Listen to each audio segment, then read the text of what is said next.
அவங்க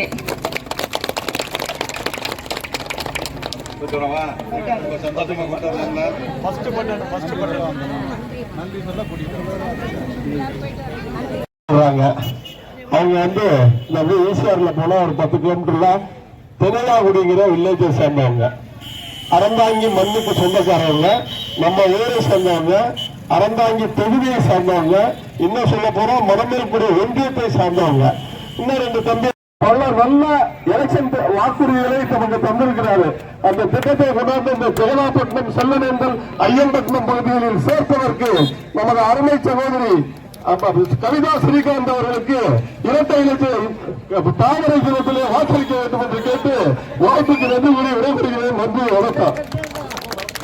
அன்பு சகோதர சகோதரிகளை, உங்கள் அத்தனை பேருக்கும் எனது பணிவனந்த மாலை நேர வணக்கத்தை இந்த நேரத்தில் உருவாக்கி கொண்டு, ஐயம்பட்டினம் கிராமத்தை பொறுத்த வரைக்கும் உங்கள் குடும்பத்தில் ஒருத்தர் நான் இருந்தேன்.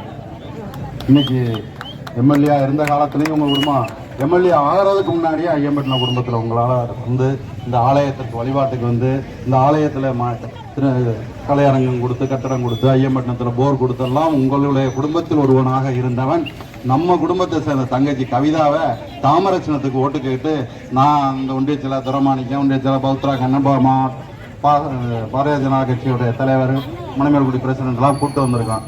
நான் கூட்டிகிட்டு வரும்போது நிச்சயமாக உங்களுக்கு நல்லது செய்வோம்ல, நிச்சயமாக செல்வனேந்தலுக்கும் உங்களுடைய அடிப்படை தேவையிலிருந்து அத்தனையும் நிறைவேற்ற தெரிவித்துக் கொள்கின்றேன். தேசிய ஜனநாயக கூட்டணியில தாமரை சின்னத்துல பாரதிய ஜனதா கட்சியின் வேட்பாளராக போட்டியிடுறேன்.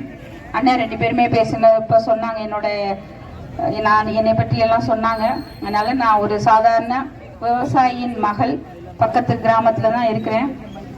என்னை பற்றி உங்களுக்கெல்லாம் அதிகம் சொல்ல தேவையில்லை. நான் உங்களோட நெருக்கமாக பழகக்கூடிய, நீண்ட காலமாக பாரதிய ஜனதா கட்சியில் இருப்பதனால இந்த மணமேல்குடி பகுதியில் அடிக்கடி நான் உங்களெல்லாம் சந்திச்சுட்டு தான் இருக்கேன். அதனால் என்னை பற்றி உங்களுக்கு நல்லாவே தெரியும், அறிமுகம் தேவையில்லை. அதனால் நீங்கள்லாம் உங்கள் ஆதரவை எல்லாம் தாமரை சின்னத்திற்கு கொடுத்து உங்களுக்காக ஒரு சேவை செய்திட எனக்கு ஒரு வாய்ப்பு தாருங்கள் என்று கேட்டு வந்திருக்கிறேன். இந்த தேர்தல் வந்து அண்ணன் எடப்பாடியார் அவர்களை ஆட்சி கட்டிலில் அமர்த்தி முதலமைச்சராக ஆக்கக்கூடிய ஒரு தேர்தல்.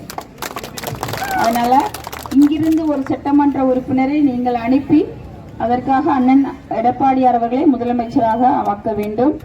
அப்படி ஆக்கும்போது நான் ஒரு நல்ல சட்டமன்ற உறுப்பினராக அறந்தாங்கி தொகுதி மக்களுக்கு, இந்த பகுதி மக்களுக்கு தேவையான வளர்ச்சி திட்டங்களையும் அடிப்படை தேவைகளையும் நிறைவேற்றி கொடுக்கக்கூடிய ஒரு சட்டமன்ற உறுப்பினராக இருப்பேன்.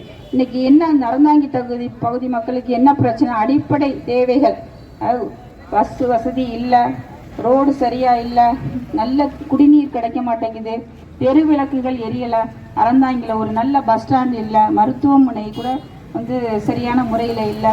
இதுதான் மக்களோட அடிப்படை தேவைகளாக இருக்குது. குழந்தைகள் விளையாடுற சிறுவர் பூங்கா இல்லை, பசங்கள்லாம் விளையாடுறதுக்கு ஒரு விளையாட்டு மைதானம் இல்லை. இப்படி நிறைய பிரச்சனைகள் இருக்கு.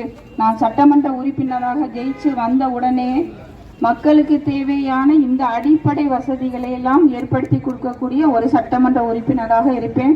நீங்க வந்து என்னை வந்து நான் இன்னைக்கு வந்து ஓட்டு கேட்குறேன். நான் ஜெயிச்ச உடனே வேற ஊருக்கு போக மாட்டேன், சென்னைக்கு போக மாட்டேன், இங்கேயே தான் இருப்பேன், அறந்தாங்கில தான் இருப்பேன். 40 வருஷமா இருக்கேன். இதே மாதிரி நான் ஜெயிச்சதுக்கு அப்புறம் இங்கே தான் இருப்பேன். எப்போ வேணா மக்கள் என்னை வந்து வீட்டில் வந்து பார்க்கலாம், சட்டமன்ற அலுவலகத்தில் பார்க்கலாம். மக்களின் அடிப்படை தேவைகளுக்காக, பிரச்சனைகளுக்காக எப்பவும் நான் சட்டமன்ற அலுவலகத்தில் அமர்ந்திருப்பேன். நீங்கள் வந்து என்னை பார்க்கலாம். ஸோ வந்து நீங்கள் வந்து எனக்கு முழு ஆதரவை கொடுத்து இந்த தேர்தலில் தாமரை சின்னத்தில் வாக்களித்து என்னை வெற்றி பெற செய்யுமாறு அன்புடன் கேட்டுக்கொள்கின்றேன். உங்களில் ஒருத்தியாக, உங்கள் வீட்டு பொண்ணாக நிச்சயமாக இருப்பேன். உங்களுக்கு நம்பிக்கையுள்ள ஒரு